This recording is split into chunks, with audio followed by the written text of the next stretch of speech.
नारायण नारायण. आज आख्यान करताना माझ्या एका दृष्टिक्षेपात श्री खंडेराय, श्री म्हाळसादेवी, श्री विष्णुदेव, श्री लक्ष्मी देवी आणि बानू देखील असणार आहे. कीर्तन करणाऱ्या समोर असणारा प्रत्येक जण हा परमेश्वर स्वरूप असतो.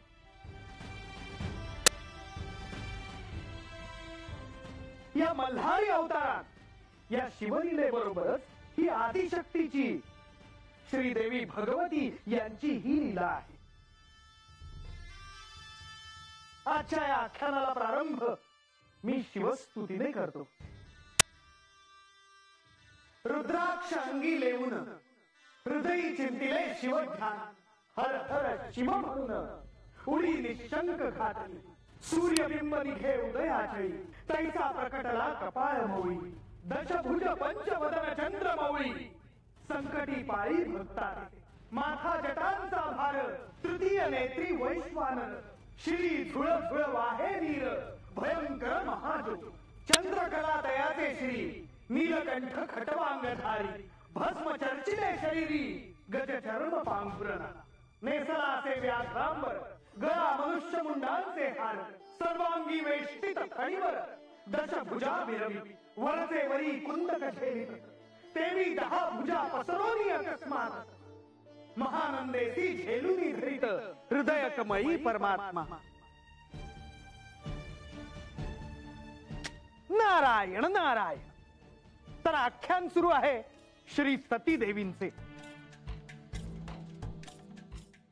त्यांचे पिता म्हणजे प्रजापती दक्ष, ते चिंतेत होते. त्यांच्या ज्या कन्या होत्या त्यांचा विवाह कोणाशी करावा. सामान्य पिता असो वा प्रजापती असो, एक कन्येचा पिता असणं आणि त्याची त्याला काळजी असणं हे सार्वत्रिक आहे.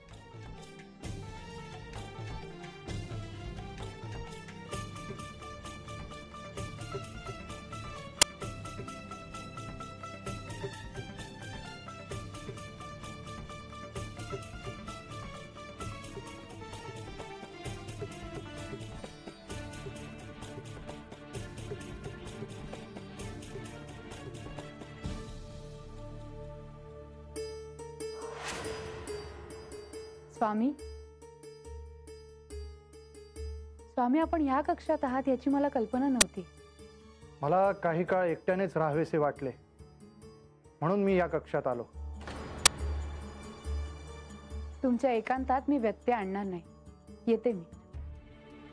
देवी,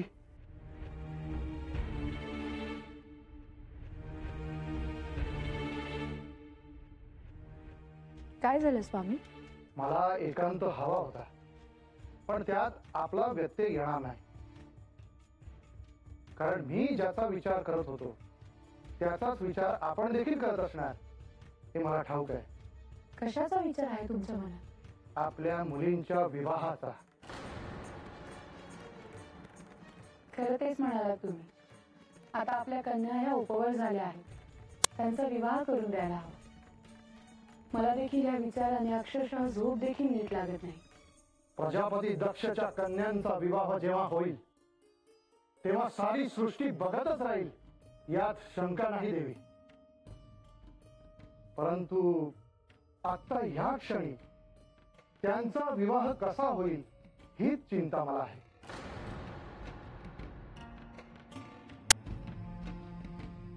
आपल्या कन्यांना योग्य असा वर मिळायला हवा. त्यासाठी वर संशोधनाला आता प्रारंभही करायला हवा स्वामी.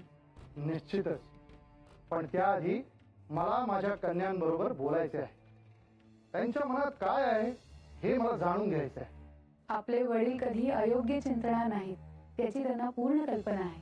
हा प्रजापती सृष्टीच्या कल्याणाचे कार्य करताना जसा तत्पर आहे, तसेच आपल्या मुलींच्या भविष्यासाठी, त्यांच्या भल्यासाठी तत्पर आहे. हे मी जाणते स्वामी, आणि मला खात्री आहे आपल्या कन्यांना उचित असाच वर मिळेल. आपण काळजी करू नये. जोवर त्यांचा विवाह होत नाही तोवर माझी काळजी संपणार नाही.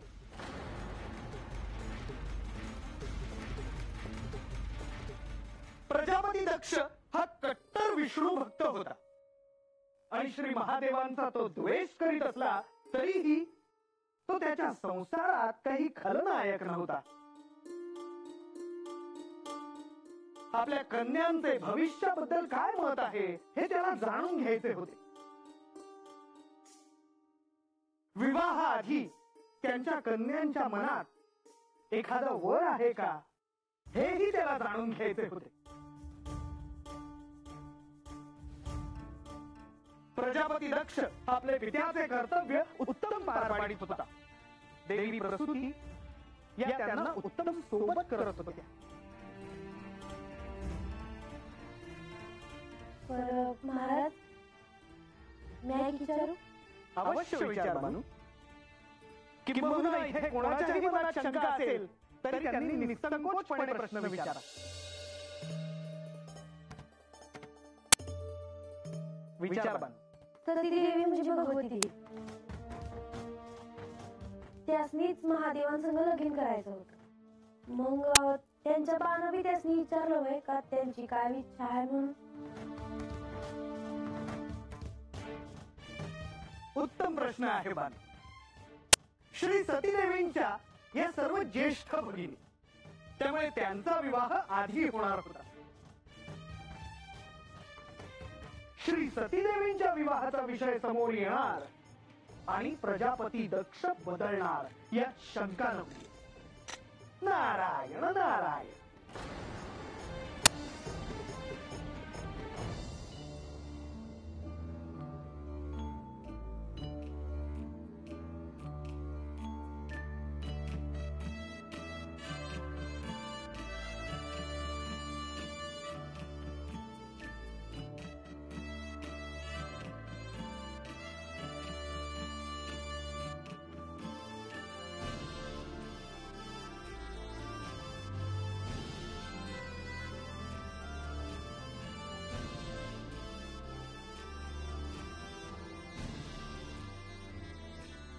सती,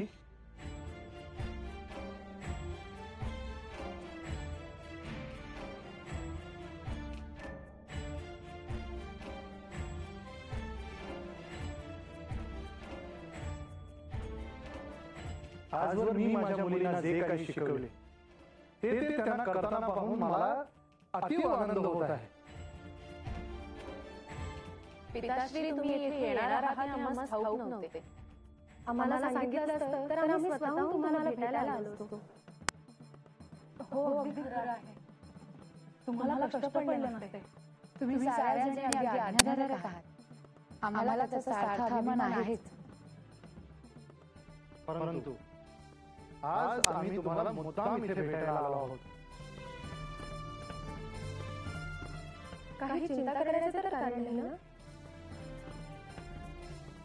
आमच्याकडून काही चूक नाही झाली. निश्चितच नाही.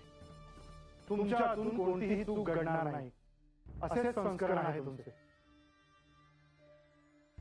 परंतु मी आता तुमच्या समोर जे बोलायला जाणार आहे त्यात तुमची परवानगी सुद्धा असणे आवश्यक आहे.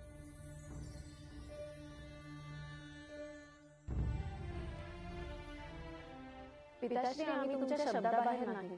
ठाऊक आहे. परंतु हा विषय असा आहे मुलींनो, आजवर मी माझ्या परीने मला जे जे काही शक्य झाले ते सर्व काही तुम्हाला शिकवले.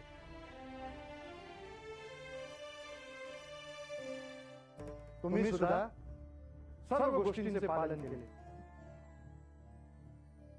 परंतु आता ती वेळ आली आहे जेव्हा मी हा विषय तुमच्या समोर मांडेन.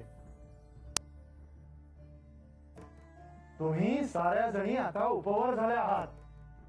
तुमच्या विवाहाचे हेच योग्य वय आहे.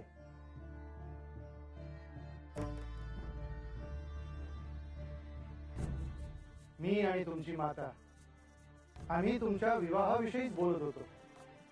आता तुमचा विवाह करून द्यावा असा आमचा मानस आहे.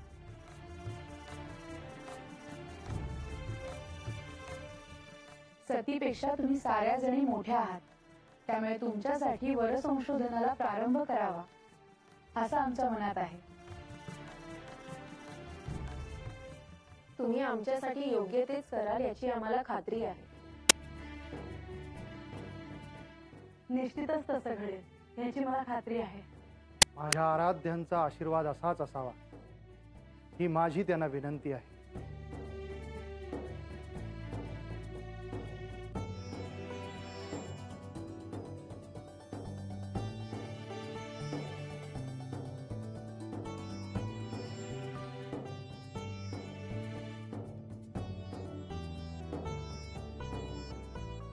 मंदार बिल्वे बकुले सुवासी माला पवित्र महाशंकरासी काशीपुरी भैरव विश्वतारी तुझवीण शंभो मज कोण तारी.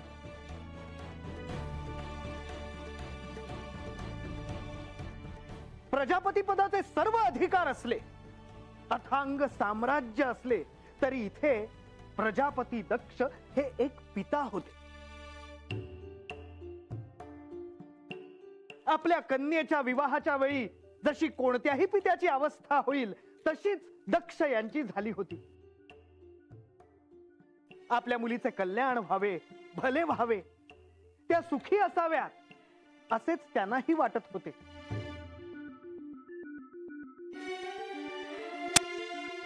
ते साध्य कसे करावे हे दक्षाला कळत नव्हते. अशा वेळी ज्येष्ठांचा सल्ला घेतला जातो. तेच दक्ष यांनी केले. या संदर्भात त्यांनी पिताश्री ब्रह्मदेवांची भेट घेतली. नारायण नारायण.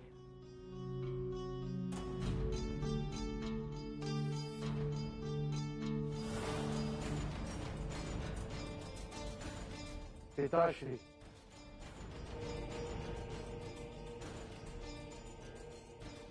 मी आपल्या जवळ अत्यंत महत्वाचे बोलायला आलो आहे.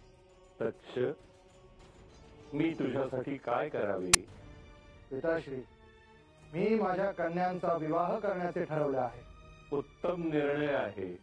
होय, प्रजापती असलो तरी मी त्यांचा पिता आहे आणि त्यांच्या भविष्याचा विचार करता मला चिंता वाटते आहे. मी समजू शकतो, पण तुझ्या कन्या अत्यंत गुणी आहेत.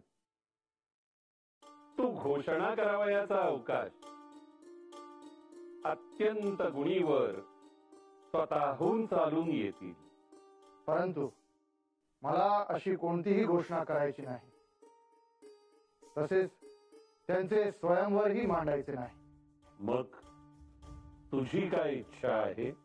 आपणच माझ्या कन्यांसाठी उत्तम असे वर सुचवावे. आपण माझ्या कन्यांचे पितामह आहात. आपण योग्य असाच निर्णय घ्याल याची मला शाश्वती आहे. तुझी जशी इच्छा आहे तसेच घडेल. माझे इथे येणे सफल झाले आहे.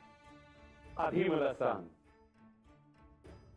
तुला सर्व कन्यांचा विवाह करावयाचा आहे?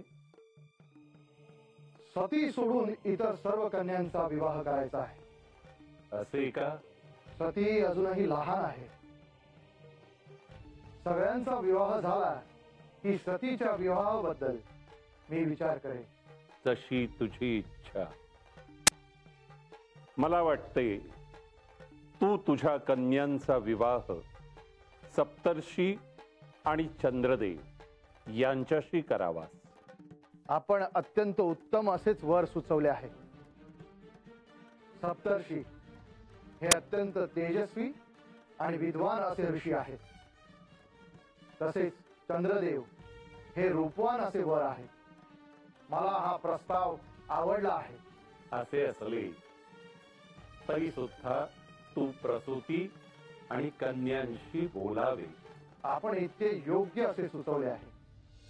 मग आता ह्यापेक्षा उत्तम ते काय असेल? माझ्या सर्व मुली विवाहानंतर सुखी होतील यात शंका नाही. तर मग कन्येचा पिता म्हणून तू सप्तर्षी आणि चंद्रदेव यांच्याकडे विवाहाचा प्रस्ताव रीतीप्रमाणे घेऊन जावा. होय पिताश्री, आज्ञा असावी.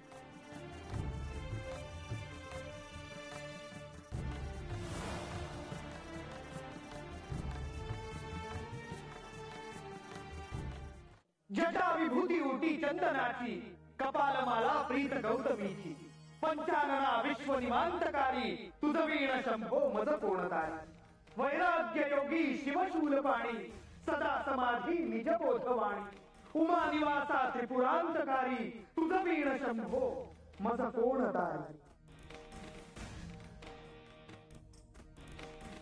प्रजापती दक्ष आणि देवी प्रसूती यांच्या सर्व कन्यांचा विवाह आता निश्चित झाला होता. आता श्री सतीदेवींच्या विवाहाचा विषय समोर येणार होता.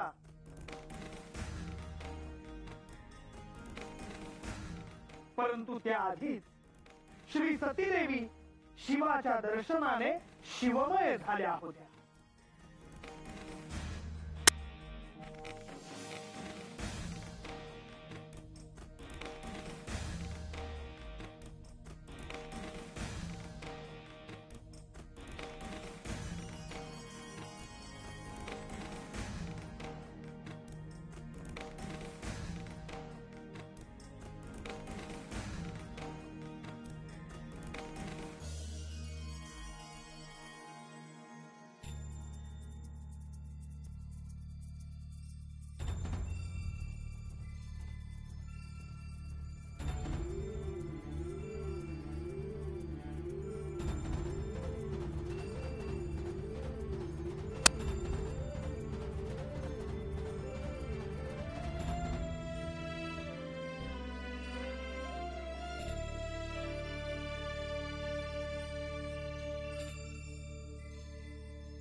नारायण नारायण. इथे उपस्थित असलेल्या सगळ्यांना मला एक प्रश्न विचारायचा आहे. तुम्ही जिथे आहात तिथून आख्यान श्रवण करत आहात. तुमच्यापर्यंत आख्यानाची कथा पोहोचते आहे ना?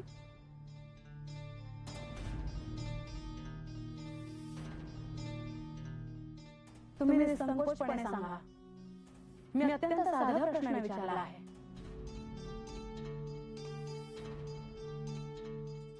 सांगा, देवींनी विचारलेल्या प्रश्नाचे उत्तर द्या. मला म्हणजे महाराज जी काय सांगते ती मला समजते. मला बी ते जे सांगते ते समजते जी.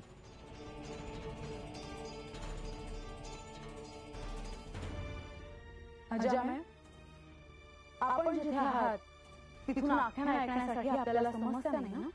हो नाही जी. अहो या आख्यान ऐकायला मिळतंय हे भाग्यच म्हणायचं आमचं. अगदी योग्य बोलला तुम्ही. भाषा, तुला नेमकं काय म्हणायचं आहे? सांगते. बानूला आख्यानात मानाचं स्थान मिळावं म्हणून तिने नाटक केला. पण बानू, मला आज तुला एक प्रश्न विचारायचा आहे. हे स्थान मिळवण्यासाठी तू सहानुभूती मिळवलीस, कारस्थान केलंस, पण आख्यान ऐकण्यासाठी हे स्थान काय किंवा तुझं आधीचं स्थान काय? अंतर काहीच नाही. प्रश्न आहे तो ग्रहण करण्याच्या क्षमतेचा. कथेच्या पलीकडे जाऊन त्याचं तत्व तू समजून घेण्याची तुझ्या क्षमता आहे की नाही याचं आत्मपरीक्षण कर.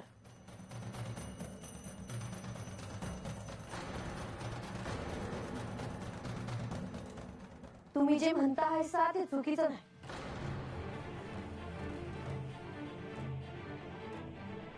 पण मला बी तुम्हाला विचारायचं आहे. हे आख्यान देवांचं आहे, तर ते सिंहासन सोडून तुम्ही आमच्या संग बसून आख्यान का नाही ऐकत?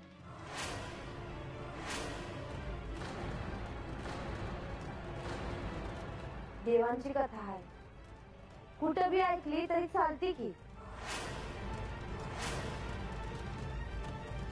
बानू,